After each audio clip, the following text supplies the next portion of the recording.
उस उतनी उम्मीदों पे अमेंडमेंट एक्ट नहीं आया, थोड़ा उसमें काफी चीजें हमारे उम्मीद के हिसाब से रह गई। पर जो लीस्ट पार्लियामेंट ने काम किया है वो ये किया है कि वफ बाय यूजर, अगर वहां पे डिस्प्यूट है तो वफ बाय यूजर नहीं माना जाएगा। दूसरा, पार्लियामेंट ने कहा है कि अगर कोई गवर्नमेंट प्रॉपर्टी वफ संपत्ति घोषित हो गई है तो उसको हम वापस लाएंगे। ये लीस्ट एक काम पार्लियामेंट ने इस अमेंडमेंट एक्ट में किया है।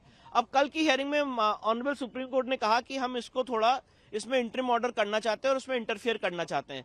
तो मेरा सबसे पहला कहना यह है कि सुप्रीम कोर्ट इस मामले की आर्टिकल 32 में डायरेक्ट सुनवाई नहीं कर सकता है, क्योंकि जब ऐसे ही मामले पहले सुप्रीम कोर्ट आए थे तो बोला गया था कि आप हाईकोर्ट जाइए। पिछले 7 साल से 120 याचिकाएं अलग अलग हाईकोर्ट में लंबित हैं और कोई इंटरिम ऑर्डर जब हमने वफ एक्ट 1995 को चुनौती दी थी तो नहीं किया गया है। तो ये एक बहुत ही रॉन्ग प्रेसिडेंट सेट करेगा, पॉइंट नंबर 1। पॉइंट नंबर 2, मैं आपको बताना चाहता हूं कि अभी दिल्ली में एक यमुना की रिवर बेड पे एक शिव मंदिर था, उसको तोड़ा गया और ये बोला गया कि भगवान शिव को हमारे प्रोटेक्शन की जरूरत नहीं है। मामला सुप्रीम कोर्ट आया, सुप्रीम कोर्ट ने भी उस ऑर्डर को अपहोल्ड किया। तो मैं ये बात कहना चाहता हूं कि जब मंदिर बाय यूजर नहीं हो सकता है, चर्च बाय यूजर नहीं हो सकता है, गुरुद्वारा बाय यूजर नहीं हो सकता है, तो ये वफ बाय यूजर कैसे हो सकता है? और वफ बाय यूजर के कंसेप्ट को स्टे करना चाहिए और इस कंसेप्ट के आधार पे जितनी संपत्ति गलत ढंग से ली गई है उसको वापस लाने की कार्रवाई होनी चाहिए। इंटरिम ऑर्डर ये होना चाहिए, ये बात हम कोर्ट के सामने रखेंगे।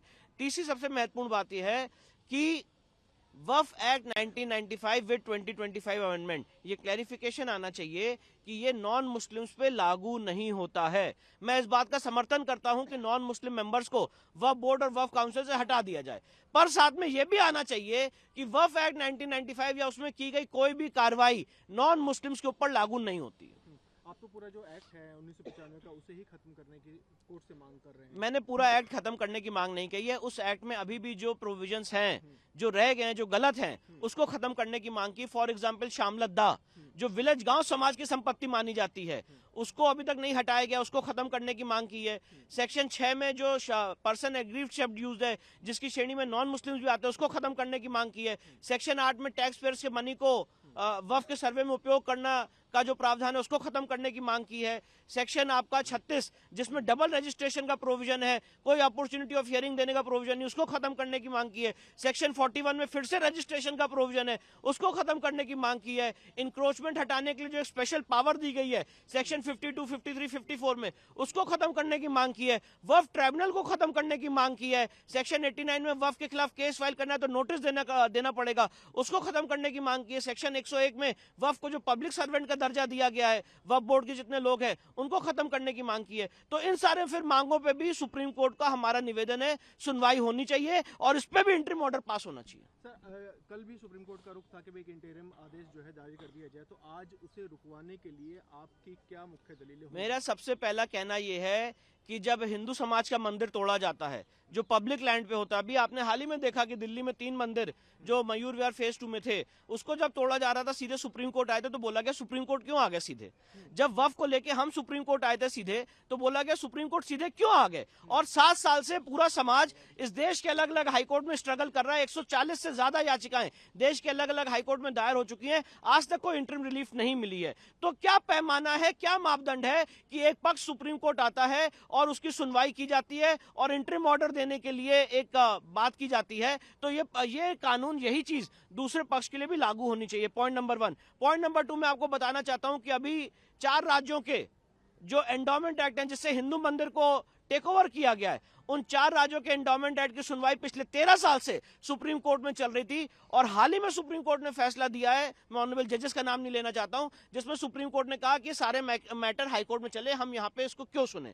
तो जो ये एक बात है कि हम यहां पे डायरेक्टली इसको क्यों सुने, ये सवाल इस केस में क्यों नहीं पूछा जा रहा है, ये सारी बातें हम कोर्ट के सामने रखेंगे। तो क्या संभावना यह है कि जो रेलेवेंट हाई कोर्ट है उनके पास भेज दिया जाए? मेरा ये प्रपोजिशन है, मेरा ये सजेशन है कि सारे मामले एक हाई कोर्ट में भेज दिए जाएं और उसकी कॉन्स्टिट्यूशन बेंच बना दी जाए और उसकी 6 महीने के अंदर सुनवाई हो जाए। विष्णु शंकर जैन जी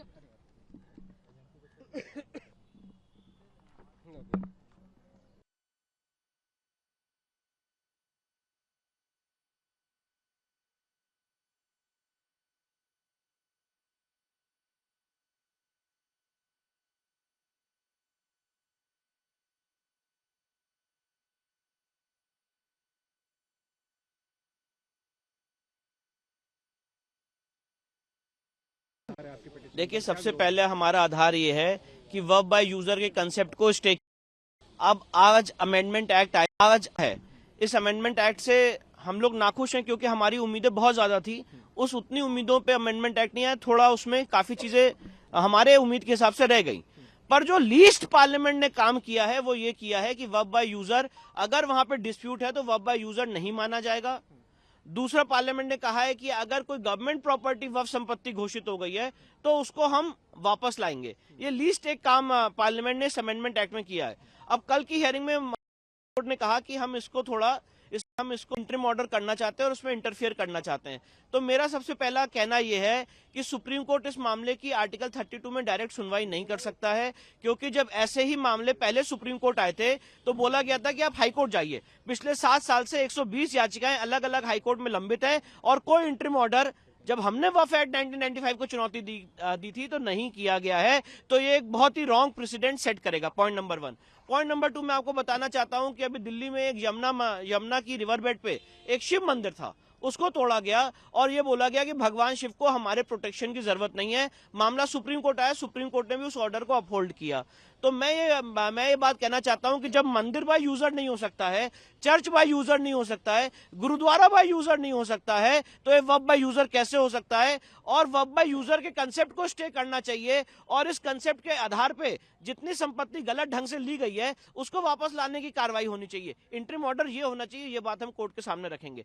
तीसरी सबसे महत्वपूर्ण बात यह है कि वफ एक्ट 1995 विद 2025 अमेंडमेंट, ये क्लैरिफिकेशन आना चाहिए कि ये नॉन मुस्लिम्स पे लागू नहीं होता है। मैं इस बात का समर्थन करता हूं कि नॉन मुस्लिम मेंबर्स को वफ बोर्ड और वफ काउंसिल से हटा दिया जाए, पर साथ में यह भी आना चाहिए कि वफ एक्ट 1995 या उसमें की गई कोई भी कार्रवाई नॉन मुस्लिम्स के ऊपर लागू नहीं होती है।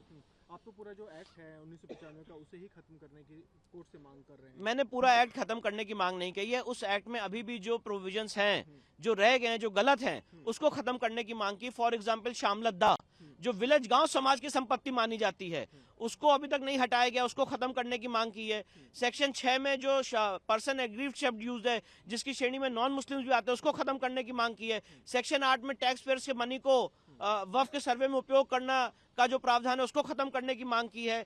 सेक्शन आपका 36 जिसमें डबल रजिस्ट्रेशन का प्रोविजन है, कोई अपॉर्चुनिटी ऑफ हियरिंग देने का प्रोविजन नहीं, उसको खत्म करने की मांग की है। सेक्शन 41 में फिर से रजिस्ट्रेशन का प्रोविजन है, उसको खत्म करने की मांग की है। इंक्रोचमेंट हटाने के लिए जो एक स्पेशल पावर दी गई है सेक्शन 52, 53, 54 में, उसको खत्म करने की मांग की है। वफ ट्राइब्यूनल को खत्म करने की मांग की है। सेक्शन 89 में वफ के खिलाफ केस फाइल करना है तो नोटिस देना पड़ेगा, उसको खत्म करने की मांग की है। सेक्शन 101 में वफ को जो पब्लिक सर्वेंट का दर्जा दिया गया है, वफ बोर्ड के जितने लोग हैं उनको खत्म करने की मांग की है। तो इन सारे फिर मांगों पे भी सुप्रीम कोर्ट का हमारा निवेदन है, सुनवाई होनी चाहिए और इस पे भी इंटरिम ऑर्डर पास होना चाहिए। सर, कल भी सुप्रीम कोर्ट का रुख था कि एक इंटरिम आदेश जो है जारी कर दिया जाए, तो आज उसे रुकवाने के लिए आपकी क्या मुख्य दलीलें होंगी? मेरा सबसे पहला कहना यह है कि जब हिंदू समाज का मंदिर तोड़ा जाता है जो पब्लिक लैंड पे होता है, अभी आपने हाल ही में देखा कि दिल्ली में 3 मंदिर जो मयूर विहार फेज 2 में थे, उसको जब तोड़ा जा रहा था सीधे सुप्रीम कोर्ट आए थे तो बोला गया सुप्रीम कोर्ट क्यों आ गए सीधे।